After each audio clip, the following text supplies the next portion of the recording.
Muchos de los milagros o de las obras maravillosas del Señor, de los prodigios, se realizaron en el camino. Jesús, caminando, es capaz de encontrarse con las personas que son capaces cada día de hacer camino, y en ese camino Jesús es capaz de restaurar, de obrar prodigios, de realizar maravillas. Por eso es muy interesante hacerle una apuesta al camino, porque es caminando como uno verdaderamente va descubriendo el sentido de la vida. Por eso les voy a proponer que nos detengamos en esa pedagogía maravillosa de Jesús en el camino. En aquel tiempo, cuando salía Jesús al camino, se le acercó uno corriendo. Y miren, queridos amigos, el detalle del Evangelio cuando no nos dice quién fue el que se acercó. Nos dice que fue uno. Y cuando la Biblia nos coloca esa figura de no definirnos la persona, sino que la presenta como de una manera tácita, lo que quiere es que ustedes y yo seamos ese uno del Evangelio. Entonces la cosa así va muy bien, porque somos nosotros los que salimos al camino, al encuentro de Jesús. Dice la palabra que esta persona se arrodilló ante el Señor y le preguntó. Le va a hacer una pregunta supremamente interesante. Y la pregunta, ¿por qué es interesante? Porque en el camino nosotros podemos tener la tentación de responder muy bien por lo terrenal, olvidándonos del cielo. Y ahí la pregunta cobra significado. Maestro bueno, ¿qué haré para heredar la vida eterna? Ese hombre o esa persona que se encuentra con Jesús le va a preguntar por el cielo. Y si le pregunta por el cielo siendo tan rico como nos lo presenta el Evangelio, es que esa persona tiene un vacío, esa persona tiene un anhelo de algo mejor, esa persona tiene sed de trascendencia. A veces uno se encuentra personas muy completas, personas que han sido muy bendecidas, personas que tienen incluso muchas cosas materiales, pero esas personas terminan diciéndole a uno: pero hay algo que a mí me está faltando.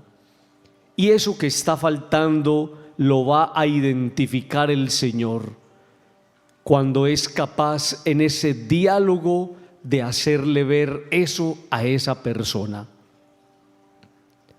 Le va a decir Jesús: ¿por qué me llamas bueno? No hay nadie más bueno que Dios. Y miren, queridos amigos, cuando esta persona se pregunta por el cielo, el Señor inmediatamente lo remite al cumplimiento de los mandamientos. Y pareciera, lo muestra la palabra, que el trampolín para poder llegar al cielo sea el cumplimiento de los mandatos de Dios. No cometerás adulterio, no robarás, no darás falso testimonio, no estafarás, honra a tu padre y a tu madre. Pero aquel hombre, queriendo justificarse, como es la tendencia de todos nosotros, de muchas veces no querer aceptar el problema en el que estamos, de muchas veces entrar en una actitud de negación, le va a decir: pero es que todo eso lo he cumplido yo desde mi juventud. Otra versión nos va a decir: todo eso lo he cumplido yo desde pequeño. Y yo creo, queridos amigos, que ahí está el problema. Nosotros habernos quedado en una experiencia de cumplimiento, a mí me enseñaron esto, a mí me dijeron que hay que ir a misa, a mí me dijeron que si no voy a misa los domingos es pecado, a mí me dijeron que tengo que rezar de esta manera, a mí me dijeron que tengo que caminar así. Y entonces mi vida ha sido una vida de una experiencia espiritual mecánica, donde a veces me he olvidado de tener una experiencia en conciencia de Dios. Todo eso lo he cumplido desde mi juventud. Valdría la pena, y eso lo estaba pensando yo cuando escuchaba la palabra, si ya no empiezas a mirar a Dios como un joven o un adolescente o como un pequeño, ¿qué tal si ahora empiezas a mirar a Dios con una experiencia de grande, con una experiencia más madura, con una experiencia más robustecida, con una experiencia más probada, con una experiencia más aquilatada? Ahora ya no miro al Señor como lo miraba antes o como lo miraba desprevenidamente desde mi juventud. Ahora miro al Señor con más madurez. Ahora me doy cuenta que en medio incluso de todo lo que tengo, Dios es lo más importante. Dios tiene verdaderamente peso en mi vida. Jesús, y así lo dice el texto, cuando este hombre le responde de esa manera, se queda mirándolo. Y yo creo, queridos amigos, que lo que muchos de nosotros a veces necesitamos es esa mirada de Jesús que nos interpele, esa mirada amorosa que nos lleve a entender que una cosa nos está faltando. Le dice Jesús, una cosa te falta, una cosa te está faltando. Si todos nosotros fuéramos capaces de salir de esta Eucaristía preguntándonos qué es lo que me está faltando, seguramente entenderíamos un propósito fino para trabajar en eso que nos está faltando y acercarnos más al querer de Dios. Te está faltando una cosa, te está faltando Dios, le va a decir Jesús. Tienes de todo. Tienes dinero, tienes propiedades, tienes personas que seguramente te quieren, tienes muchas seguridades, pero una cosa te falta. Vaya, venda todo lo que tiene y haga de Dios su más grande seguridad. El problema no es que uno tenga, el problema es que su seguridad esté solamente en la plata, olvidándose que la seguridad más grande está en el que tiene el control de todo, que es Jesús.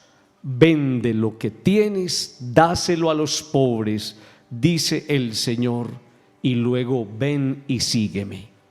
Pareciera que el seguimiento del Señor estuviera condicionado por una confianza ciega y absoluta en Él. ¿Qué va a hacer aquel joven? Se va a poner muy triste.